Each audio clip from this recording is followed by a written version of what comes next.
Bonjour, depuis le 22 septembre, l'été est terminé, l'automne est arrivé. Et l'automne, c'est super chouette parce que c'est le moment où on a envie d'être cosy, on a envie d'avoir des vêtements agréables, des couleurs douces, on a envie de boire un bon chocolat chaud, on a envie de manger des marrons chauds. Enfin, moi, c'est ma saison préférée quand les arbres prennent comme ça toutes leurs couleurs, bref. Et puis, c'est aussi la saison des vestes et des manteaux. Et ça, c'est super sympa parce que c'est comment dire, des pièces qui, quand on les choisit bien, nous apportent du réconfort.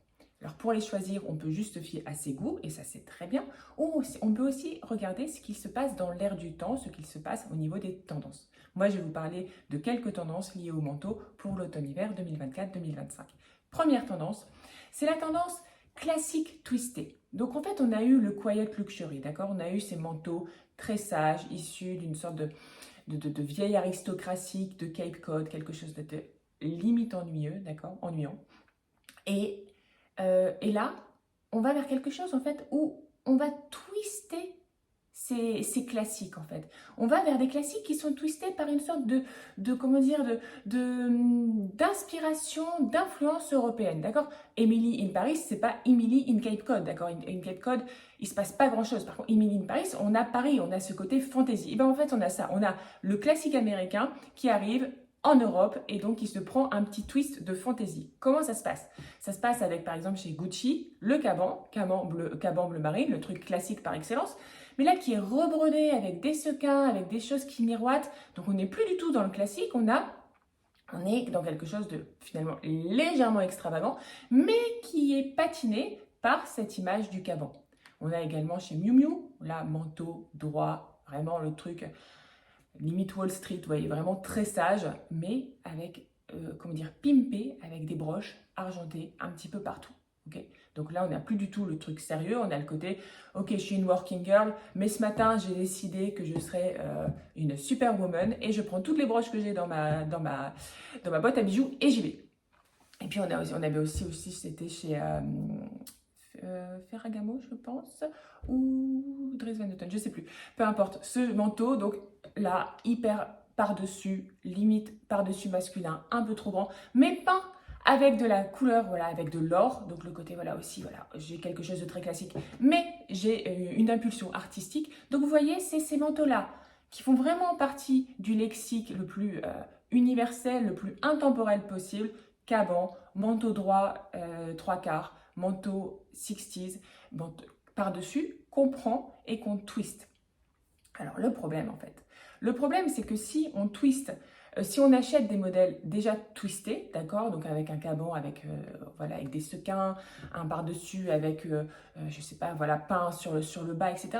Ça va être des belles pièces, mais dont on va facilement se lasser. Donc à mes yeux, pour conserver, pour avoir cette idée de twist, cette idée de fantaisie, sans investir dans un manteau qui va faire 6 mois et qui après sera assez daté, eh bien on prend une pièce classique et par contre c'est dans la tenue, dans le dress code on va injecter des choses comme voilà, des sequins ou des trucs qui brillent, histoire de vraiment sortir du côté soporifique les pièces classiques. Exemple, là je vous montre un caban bleu marine légèrement long. Il faut faire gaffe au caban qui ne soit pas trop court parce que sinon on a une silhouette qui peut être légèrement déséquilibrée. Donc caban bleu marine. On a ce côté maritime, marin, classique, voilà, un peu bourgeois de Cape Cod. Cape Cod. Qu'est-ce qu'on met? Eh bien, on met quelque chose d'ultra féminin, limite, voilà, boudoir, avec une nuisette, voilà, qui fait vraiment très lingerie. On réchauffe le tout avec un petit soupul bleu marine pour ne pas avoir un côté trop dénudé et pour permettre à la nuisette de sortir et de devenir prête à porter, enfin, dans la vraie vie, dans la vie de tous les jours, hors la maison, d'accord? Qu'est-ce qu'on ajoute en chaussures? Pas des petites ballerines parce qu'on aura un côté trop sage et puis ça ne fonctionnerait pas avec le volume de la silhouette. Non, on ajoute des boots motarde pour un côté un petit peu roots qui se télescope avec le côté très féminin de la nuisette. Et on va chercher un accessoire ultra glitter pour justement avoir cet esprit Gucci avec le caban, vous voyez, où il y avait des choses glitter. Donc là, c'est un sac bourse argenté. Ça pourrait être une pochette dorée, ça pourrait être un sac bijouté, ça pourrait être des grosses boucles d'oreilles en strass, vous voyez. Vraiment télescopé le caban avec quelque chose de limite disco, de limite festif, de nuit, tu vois, night, tu vois, un truc party, tu vois, vous voyez l'idée? Autre petite idée, là c'est avec un duffel coat, parce qu'effectivement le duffel coat il fait partie de ces pièces très classiques qui ont été très en vogue avec cette tendance Quiet Luxury. Qu'est-ce qu'on a envie d'en faire? Bon, on a envie de lui ajouter quelque chose voilà, qui le sort de sa dimension voilà, très carrée, très voilà, gentille petite fille sage. Donc là, qu'est-ce que j'ai trouvé? Eh bien, des broches vintage, allez sur les e-shops vintage, allez vous balader dans les vides-greniers, allez dans les boutiques de seconde main, il y a des petites merveilles à chaque fois, vous voyez, souvent elles sont en vrac dans un panier, etc., des broches, etc. Bref, souvent il y a moyen de trouver des trucs canons, et là, c'est deux broches qu'on peut accrocher, qu'on peut épingler sur le col du duffel coat.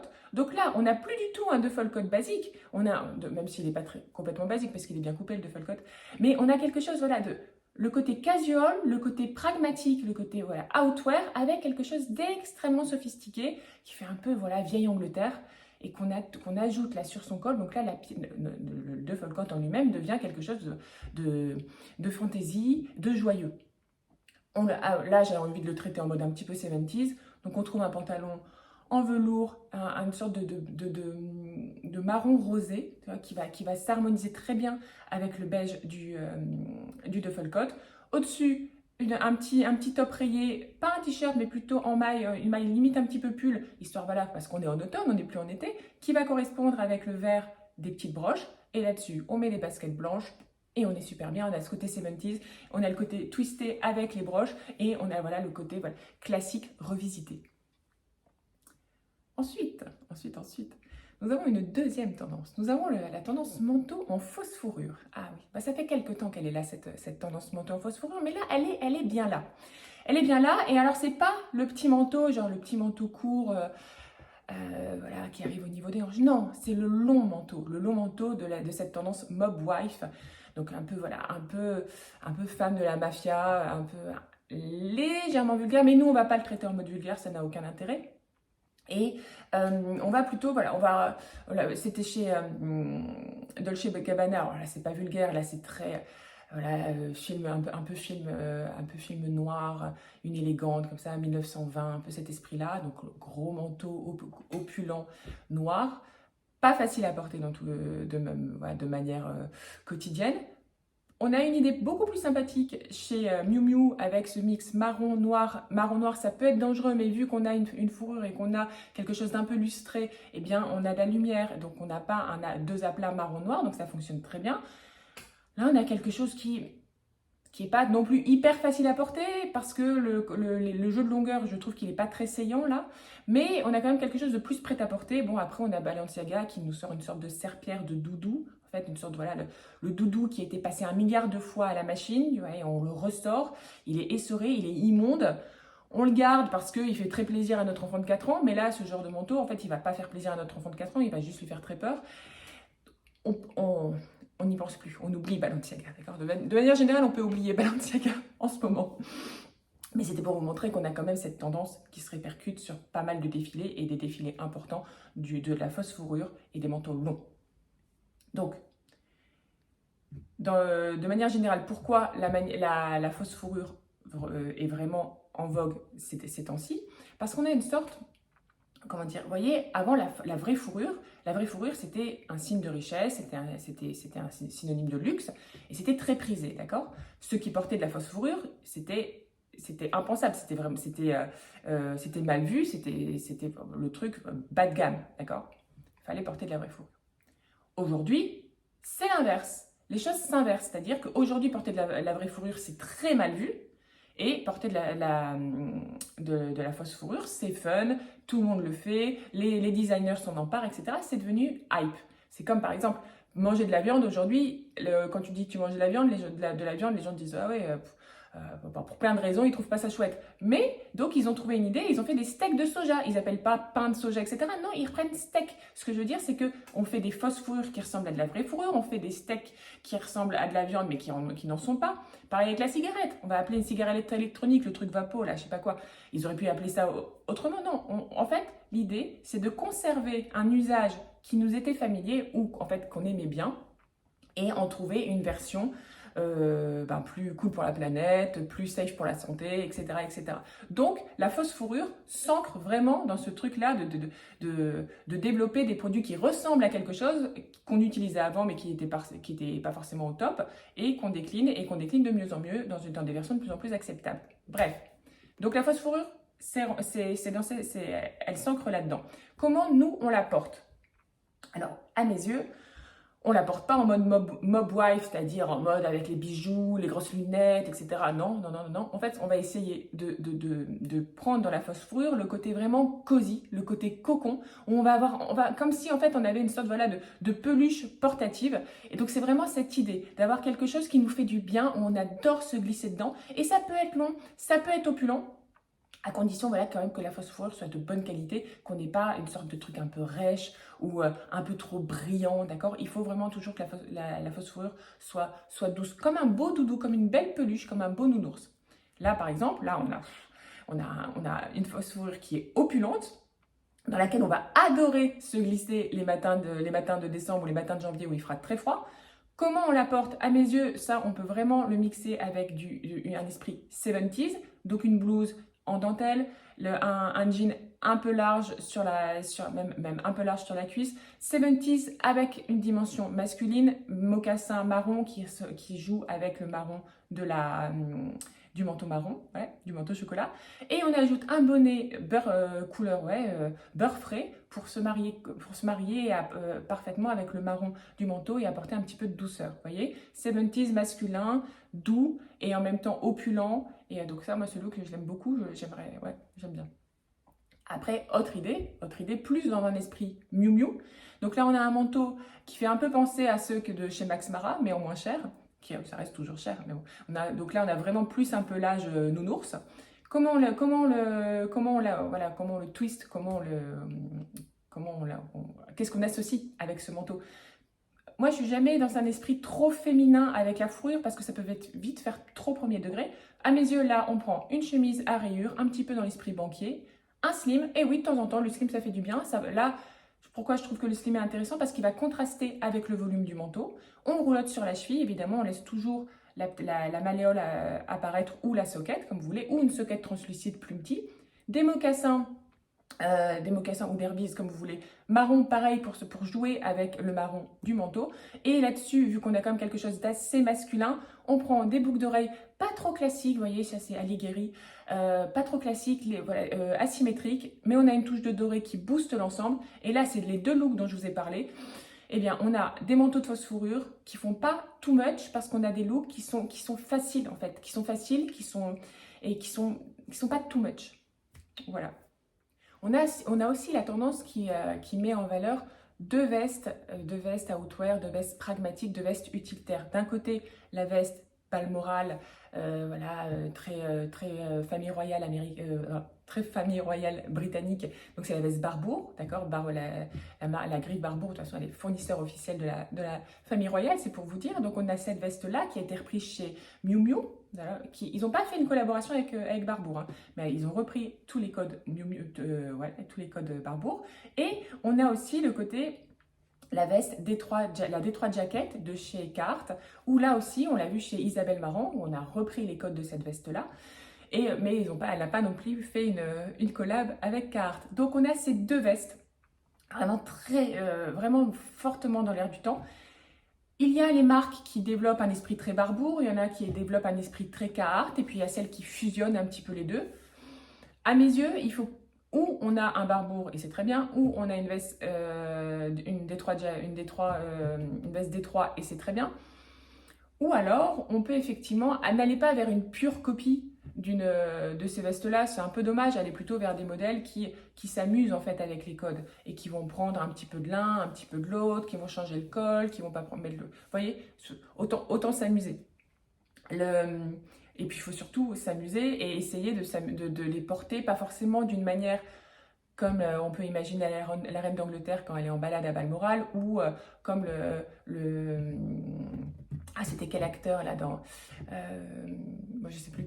Il y a pas mal d'acteurs qui portent cette veste carte. Donc c'est mais en mode très casual. C'est pas l'idée. Là, nous, ces vestes, on a envie de les porter comme dans le défilé Miu Miu, c'est-à-dire avec la veste un peu grande, mais qui n'est surtout pas mixée à des tenues pour aller chasser ou pour aller vous promener dans la campagne. Non, on a cette idée d'un mix avec quelque chose de très féminin. En fait, juste une partie féminine. On a le pull, la veste, le pull, les boots, mais au milieu, là, on a une jupe, par exemple. Une jupe hyper Pepsi en termes de couleur, qui va se télescoper. On est toujours en fait dans un esprit de télescopage. Quand on a une silhouette qui fonctionne, c'est toujours ça qu'on retrouve. Donc moi, dans mon idée, on prend une veste, là c'est chez COS, qui s'inspire de la veste Carhartt et qui s'inspire également de la veste Barbour. Vous voyez, ils ont le volume d'une veste Barbour, les couleurs de la veste Carhartt. Bon bref, donc cette veste elle est pas mal. Moi, dans l'idée, qu'est-ce que je veux faire? Je veux la mixer à quelque chose d'extrêmement féminin, qui est extrêmement féminin, et dans l'air du temps, eh bien, on a l'imprimé léopard. Donc, on trouve une jupe, là, droite, léopard, l'imprimé léopard est correct, donc c'est très bien. On ne veut pas non plus que ça soit ultra sexy, et il faut faire gaffe avec le léopard. Donc, on ajoute un gros pull bleu marine qui va avec un col roulé où on va être vraiment bien cosy. Et en dessous, des docks marrons qui va bien fonctionner avec la veste camel. Des chaussettes pour réchauffer le tout. Et donc, vous voyez ce qu'on a là? On a quelque chose de cosy, qui protège, de limite un petit peu unisexe sur le haut, shoot de féminité et un peu d'audace au milieu, et après le côté voilà, terre à terre, on est prêt pour gérer sa journée avec des bonnes boots, on n'est pas en talons. Voilà, après sachez aussi que voilà, il y a rechercher vraiment, essayer de rechercher, parce que je sais qu'en ce moment, vous voyez énormément de ces déclinaisons de vestes Barbour et vraiment des copies un peu partout, et que vous pouvez peut-être déjà en avoir marre. Il y a des vestes où je vous ai dit qui mixent bien les choses, et là c'est celle de chez Sœur, je trouve qu'elle s'inspire, mais c'est pas une copie. Donc on a l'esprit qu'on veut, on a l'esprit anglais, on a cet esprit voilà, outdoor, mais sans avoir une pure copie d'une veste Barbour.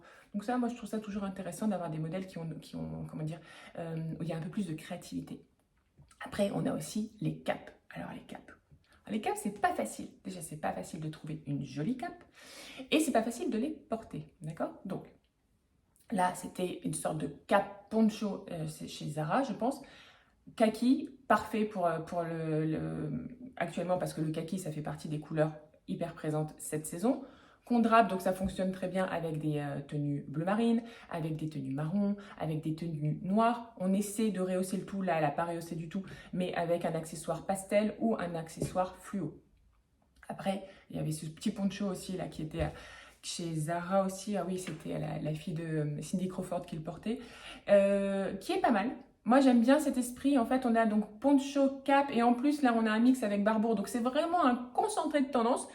Je ne suis pas certaine que cette pièce-là fera long feu en termes de pérennité et de désir, parce que voilà, elle est un peu trop typée en termes de détail fashion, mais pourquoi pas, parce qu'elle joue aussi avec les codes classiques. Alors peut-être que ça pourra fonctionner. Mais c'est deux types de capes que je trouve sympas dans les propositions. Après, sachez que quand on porte une cape, il y a peut-être plein de petits trucs auxquels il faut penser. On évite les vêtements trop volumineux, parce que déjà une cape ça apporte du volume. Si en dessous on a des vêtements volumineux, ça va faire une grosse masse et ça ne sera pas très saillant. On évite en fait les accessoires. Plus on va avoir un gros collier, ça ne va pas aller, parce que la cape elle est là, vous voyez. On ne peut pas porter un sac en bandoulière, ça va mal se passer. Il faut mieux que ça soit une pochette. Les bracelets, en fait, ça va être souvent too much. Les accessoires trop présents, on les évite avec la cape. La cape, en fait, se suffit à elle-même. C'est vraiment une pièce forte, donc on n'a pas besoin d'en rajouter des tonnes. Et on fait aussi attention aux longueurs. Il faut que la longueur, elle ne soit pas trop longue, parce que sinon, elle va tasser. Si elle est trop courte, ça fera une demi-cape. Donc, il faut vraiment regarder avec sa propre morphologie, en essayer plein. Peut-être que pour vous, elle arrivera juste en dessous du genou. Peut-être que ça sera mi-mollet. Essayez, parce qu'en fait, c'est toujours ça, hein. Une pièce peut être tendance, mais il faut toujours trouver la pièce qui fonctionnera avec votre morphologie et aussi avec votre manière de vous vêtir. C'est super important. Voilà pour les capes. Pour les capes aussi, ce que je vais vous dire, c'est que faites attention, les capes qui arrivent juste là, comme chez Chloé, c'est peut-être marrant, sur un lookbook, mais concrètement dans la vraie vie, c'est hyper difficile à porter. Et puis il y a aussi ces manteaux qu'on voit partout, qui sont des manteaux écharpes. Donc je les ai mis dans l'esprit 4 parce que on a quand même ce drapé. Le problème de ces manteaux, c'est qu'ils ont conçu l'écharpe dans la matière du manteau. Ce fait qu'il manque infiniment de fluidité, infiniment de douceur, infiniment de moelleux à ces écharpes incorporées au manteau. Or, ce qu'on veut dans l'écharpe souvent, c'est ça, c'est le moelleux. Et ça va faire souvent un joli contraste avec un drap de laine ou un tweed. On va avoir ce côté maille, d'accord? Et donc, franchement, en plus, on les voit partout, ces manteaux. Et à chaque fois, ça fait cartonner, ça fait effet cartonner. Donc, moi, je ne vous conseille pas forcément d'aller vers ce genre de manteau. Après, bien sûr, on a les pollenés. Alors, les pollenés, je vous en ai déjà parlé la saison dernière. Essayez d'en trouver en seconde main. Il y en a des très... faut chercher, mais à chaque fois, si on cherche bien, il y a moyen de trouver des merveilles. Il y a les par-dessus oversize gris, marron. Ça, je vous ai parlé des par-dessus, là, au début, là, quand je vous parlais des classiques. Donc, c'était déjà présent la saison dernière. Ça reste là. Quand c'est oversize au niveau des épaules et quand c'est super long, c'est super difficile à porter. Si vous ne vous sentez pas de le faire, n'hésitez pas à oublier les par-dessus oversize. Et après, donc, il y a tout ce qui est manteau ligne A, alors, en gris, en bleu, en léopard éventuellement. On a vu ça chez Céline. Donc ça, c'est l'esprit 60s. Ça fonctionne bien, surtout si on a envie de porter, si on a envie de reporter des slims, si on a envie de porter des jupes courtes, des robes courtes, le manteau ligne A, ça fonctionne super bien. Et évidemment, il y a tous les manteaux en cuir parce que là, c'est vraiment la saison du cuir, le blouson en cuir, la veste en cuir, pas trop le perfecto, plutôt le blouson bombers, un peu aviateur, vous voyez. Et puis voilà, on a des manteaux. En fait, beaucoup de manteaux que je vous ai cités auparavant, le caban, j'ai même vu des manteaux longs qui ressemblent limite à des par-dessus en cuir. Le cuir, c'est vraiment une question de goût et c'est vraiment une question de savoir est-ce qu'on va savoir le mixer à sa garde-robe. Est-ce qu'on sent qu'on est une fille Chloé et qu'on va avoir un par-dessus en cuir et qu'on va mettre de la mousseline rose pâle derrière? Why not? Pourquoi pas? Mais c'est quand même souvent un gros investissement. Donc si vous ne vous sentez pas attiré par ça, pareil, oubliez. Ce que je veux vous dire pour les manteaux, ce qui est important, c'est que quand vous allez choisir votre manteau, déjà, vous n'êtes pas du tout obligé de vous racheter un manteau pour la saison. Vous avez peut-être déjà un manteau et vous en avez sûrement et il fonctionnera peut-être déjà très très bien. Donc, il n'y a aucun souci par rapport à ça. Faites regarder les looks que je vous ai proposés. Il suffit de looker, d'agrémenter le manteau que vous avez déjà avec des choses qui sont dans l'air du temps et ça se passera très très bien. D'accord? Il n'y a absolument pas besoin de s'acheter un nouveau manteau. Sachez simplement que si vous achetez un nouveau manteau, il faut que ça soit un manteau qui vous apporte un plus au quotidien.